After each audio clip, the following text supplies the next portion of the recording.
दोस्तों आज की वीडियो में हम लोग जानने वाले हैं कॉस्ट ऑफ पुअर क्वालिटी के बारे में, जिसको शॉर्ट्स में हम लोग COPQ बोलते हैं। वीडियो थोड़ी लंबी हो सकती है तो वीडियो को पूरा देखें और समझें कॉस्ट ऑफ पुअर क्वालिटी के बारे में ये क्या होता है। सबसे पहले हम लोग जानते हैं कॉस्ट ऑफ पुअर क्वालिटी के डिफिनीसन के बारे में। पुअर क्वालिटी का मतलब होता है कस्टमर को नॉट गुड प्रोडक्ट और सर्विस देना। दूसरे शब्दों में समझे तो यह डिफेक्ट और घटिया काम के कारण कंपनी को हुए कुल वित्तीय घाटा होता है। एग्जाम्पल के लिए स्क्रैप, रिवर्क, रिपेयर और वारंटी फेलियर सभी कॉस्ट ऑफ पुअर क्वालिटी के उदाहरण है। अब हम लोग बात करते हैं why cost of poor quality. इसके लिए हमें जानना जरूरी है कि कंपनी का प्रॉफिट किस क्वालिटी पॉइंट ऑफ व्यू से अफेक्ट हो रहा है। दूसरा, हमें आइडेंटिफाई प्रायोरिटाइज करना है इम्प्रूवमेंट एक्शन को, जिससे हम कॉस्ट ऑफ पुअर क्वालिटी को कंट्रोल कर सकें। रिसोर्सेज को अच्छे तरीके से ऑप्टिमाइज करें और सिस्टम में वेस्ट को आइडेंटिफाई करें। कंटिन्यूअस इम्प्रूवमेंट के कल्चर को इम्प्रूव करें, जिससे हमारा पुअर क्वालिटी का जो कॉस्ट आ रहा है वो कम किया जा सके। अब हम लोग समझते हैं category of cost of poor quality के बारे में। कॉस्ट ऑफ क्वालिटी को दो भागों में कैटेगराइज किया गया है, जिसमें आपका आता है कॉस्ट ऑफ गुड क्वालिटी और दूसरा है कॉस्ट ऑफ पुअर क्वालिटी।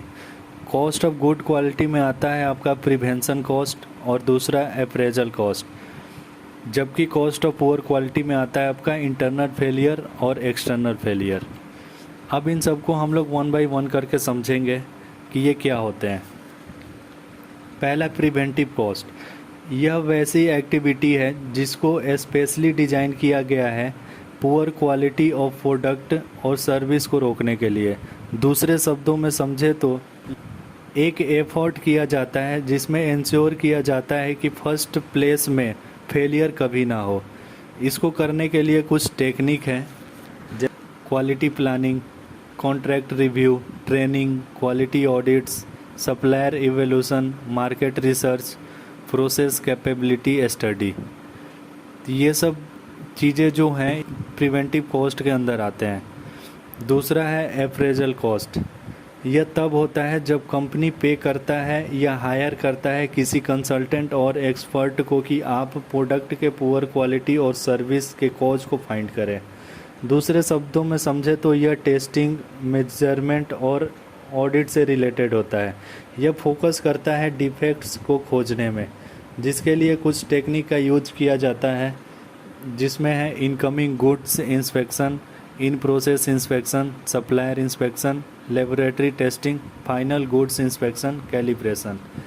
इसमें आपका इंस्पेक्शन से जितने इंस्पेक्शन से रिलेटेड पॉइंट है वो सब आ जाते हैं, ताकि हमें पता चले कि हमारे अंदर यहाँ पे क्या फेलियर हो रहा है। अब हम लोग बात करते हैं इंटरनल फेलियर के बारे में। यह वह कॉस्ट होता है जिसमें प्रोडक्ट के फेलियर को फैक्ट्री के बाहर डिस्पैच होने से पहले खोजा जाता है, जिसमें आपका rework, repair, internal scrap, retesting efforts, raw material rejects, in process rejects. मतलब आपका जो प्रोडक्ट में जो भी डिफेक्ट्स आते हैं वो इंटरनल फेलियर में आता है। अब अगला है एक्सटर्नल फेलियर। एक्सटर्नल फेलियर में क्या होता है, यह वह कॉस्ट होता है जो प्रोडक्ट कस्टमर के वहाँ से रिजेक्ट होता है। दूसरे शब्दों में यह वह कॉस्ट होता है जिसमें हमारा प्रोडक्ट और सर्विस फेल हो जाता है कस्टमर के रिक्वायरमेंट को मीट करने में, जिसमें warranty claim, customer visit, penalties, replacement, investigation, loss of goodwill, ये सारे चीज़ आते। अब हम लोग समझते हैं कि यह कॉस्ट ऑफ पुअर क्वालिटी को कब यूज किया जाता है। इसको तब यूज किया जाता है जब ऑर्गेनाइजेशन को लगता है कि हमारा इंटरनल और एक्सटर्नल फेलियर ज़्यादा हो रहा है, तब इसको कम करने के लिए हमें COPQ पर काम करना पड़ता है। अब हम लोग बात करते हैं स्टेप्स ऑफ इम्प्लीमेंटिंग COPQ। क्या क्या स्टेप्स होते हैं COPQ को इम्प्लीमेंट करने के लिए। पहला है define the organization quality good goals and objective. हमें डिफाइन करना पड़ता है कि क्वालिटी के गोल्स क्या हैं। दूसरा, estimate the current capability of machine, system and process. हमें जानना ज़रूरी है कि मशीन, सिस्टम, प्रोसेस की क्या कैपेबिलिटी है, इसको कितना हम आगे तक ले जा सकते हैं। तीसरा, collect data for prevention cost, appraisal cost, internal failure and external failure.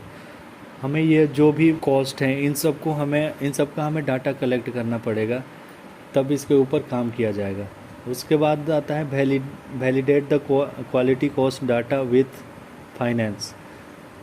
जो भी डाटा होता है उसको हमें वैलिडेट करना है कि क्या ये जेन्युइन है या नहीं है। उसके बाद क्वालिटी कॉस्ट को है उसको पैरेटो चार्ट में हम शो करते हैं, पॉइंट हमारे हायर आ रहे हैं। उसके बाद है इम्प्लीमेंट करते हैं करेक्टिव एक्शन से, जिसको कि जैसे ऑडिट के थ्रू इंस्पेक्शन इम्प्लीमेंट करते हैं हम लोग, पोका यूके लगाते हैं ताकि ये सारी चीज़ें डिफेक्ट्स जो होते हैं उसको कम किया जा सके। उसके बाद हम लोग कंपेयर करते हैं कि जो हमारा पहले का कॉस्ट आ रहा था क्वालिटी का, रिजेक्शन का कॉस्ट, और अब का जो कॉस्ट आ रहा है उसमें कितना वेरिएशन हुआ है या सेम आ रहा है या कितना कम हुआ है। उसके बाद फाइनली हम लोग इसको एक पीपीटी के थ्रू बना करके मैनेजमेंट को दिखाते हैं कि जी पहले हमारा कॉस्ट ऑफ पुअर क्वालिटी इतना था और अब इतना हुआ है इम्प्रूवमेंट के बाद। तो ये सारी चीज़ें होती हैं कॉस्ट ऑफ पुअर क्वालिटी के अंदर। तो आप लोग इसको ध्यान से पढ़ लें और समझें क्या होता है कॉस्ट ऑफ पुअर क्वालिटी। जो लोग चैनल पर नए हैं वो चैनल को सब्सक्राइब कर लें और वीडियो को लाइक कर लें। धन्यवाद।